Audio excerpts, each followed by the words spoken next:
안녕하세요 시청자 여러분, 여러분의 법률 멘토 홍승재 변호사입니다. 오늘은 임차인이 월세를 밀렸을 때 임대인이 할 수 있는 법적 조치라는 주제로 이야기를 나눠보려고 합니다. 안녕하세요, 김은지 변호사입니다. 요즘 경기 침체로 인해 임차인의 차임 연체 문제가 많이 발생하고 있는데요. 오늘은 임대인의 입장에서 어떤 법적 대응이 가능한지 살펴보도록 하겠습니다. 임대차 계약에서 가장 핵심적인 의무는 임대인의 사용 수익하게 할 의무와 임차인의 차임 지급 의무입니다. 맞습니다. 임차인이 차임을 지급하지 않는 것은 계약의 본질적 의무를 위반하는 것이기 때문에 임대인은 다양한 법적 조치를 취할 수 있습니다. 오늘은 이러한 조치들을 단계별로 살펴보겠습니다. 임차인이 차임을 연체하면 임대인은 임대차 계약을 해지할 수 있습니다. 그런데 건물의 종류에 따라 해지 요건이 다릅니다. 먼저 일반 건물의 경우를 살펴볼까요? 네, 일반 건물의 경우 2개월분의 차임이 연체되면 계약 해지가 가능합니다. 반면 상가 건물의 경우에는 상가 건물 임대차 보호법에 따라 3개월분의 차임이 연체되어야 합니다. 계약 해지를 위해서는 어떤 절차를 밟아야 할까요? 임대인은 임차인에게 계약 해지의 의사를 명확하게 표시해야 합니다. 단순히 차임이 연체되었다는 사실만으로는 계약이 자동으로 해지되지 않습니다. 서울중앙지방법원 2023년 판결에서도 임차인이 3기의 차임액을 연체하였더라도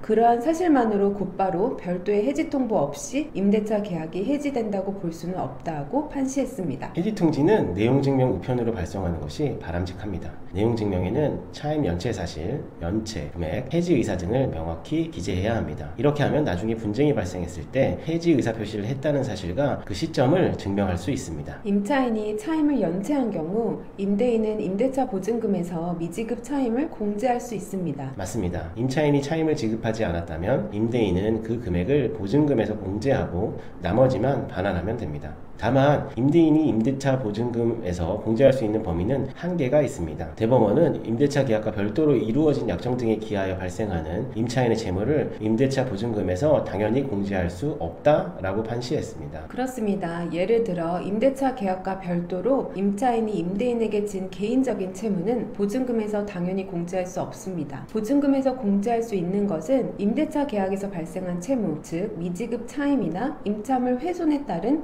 손해배상금 등으로 한정됩니다. 임대차 계약이 해지된 경우 임대인은 임차인에게 건물의 인도를 청구할 수 있습니다. 인도 청구는 임대차 계약이 적법하게 해지되었을 때 가능합니다. 따라서 앞서 말씀드린 차임 연체에 따른 계약 해지 요건을 충족하고 적법한 해지 통지가 이루어져야 합니다. 그런데 여기서 주의할 점이 있습니다. 임차인은 임대인이 보증금을 반환할 때까지 건물의 인도를 거절할 수 있는 동시이행의 항변권을 가집니다. 맞습니다. 임대인이 임차인에게 건물의 인도를 청구할 때는 보증금에서 연체 차임 등을 공제한 나머지 금액을 반환할 준비가 되어 있어야 합니다. 그렇지 않으면 임차인은 동시이행 항변권을 행사하여 건물의 인도를 거절할 수 있습니다. 임대차 계약이 종료된 후에도 임차인이 계속해서 건물을 점유 사용하는 경우 임대인은 임차인에게 차임 상당의 부당이득 반환을 청구할 수 있습니다. 네, 부당이득의 범위는 일반적으로 계약 종료 시점의 차임을 기준으로 합니다. 다만 경제 상황의 변화 등으로 인해 적정 차임이 변동된 경우에는 그에 따라 조정될 수 있습니다. 그렇습니다. 예를 들어 임대차 계약 종료 후 상당한 시간이 경과하여 주변 시세가 크게 올랐다면 임대인은 변경된 시세를 기준으로 부당이득 반환을 청구할 수도 있습니다. 임차인이 자발적으로 건물을 비워주지 않는 경우 임대인은 건물 인도 소송을 제기할 수 있습니다. 소송에서 승소하면 판결에 기초하여 강제집행을 통해 건물의 점유를 회복할 수 있습니다. 건물 인도 소송을 제기할 때는 임대차 계약이 적법하게 해지되었다는 점과 임차인에게 인도 의무가 있다는 점을 입증해야 합니다. 이를 위해 임대차 계약서, 차임 연체 사실을 증명할 수 있는 자료, 해지 통지서 등의 증거가 필요합니다. 연체된 차임의 지급을 구하는 소송도 제기할 수 있습니다. 이 경우 연체된 차임뿐만 아니라 지연손해금도 함께 청구할 수 있습니다. 임차인이 차임을 연체한 경우 임대인은 계약갱신을 거절할 수도 있습니다. 상가 건물 임대차 보호법 제10조 제1항 제1호에 따르면 임차인이 3기의 차임액에 해당하는 금액을 이루도록 차임을 연체한 사실이 있는 경우 임대인은 임차인의 계약갱신 요구를 거절할 수 있습니다.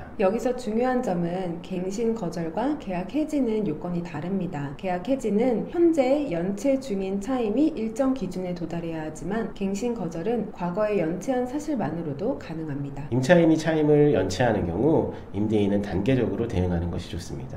먼저 유선이나 문자로 차임 납부를 독촉하고 그래도 지급하지 않으면 내용증명 우편으로 공식적인 독촉을 합니다. 그래도 차임이 지급되지 않으면 계약 해지를 검토하되 일반 건물은 2기, 상가 건물은 3기 연체, 연체의 해지 요건을 충족하는지 확인해야 합니다. 해지 요건을 충족하면 내용증명으로 해지 통지를 하고 그 후에도 건물을 비워주지 않으면 소송을 제기하는 순서로 진행합니다.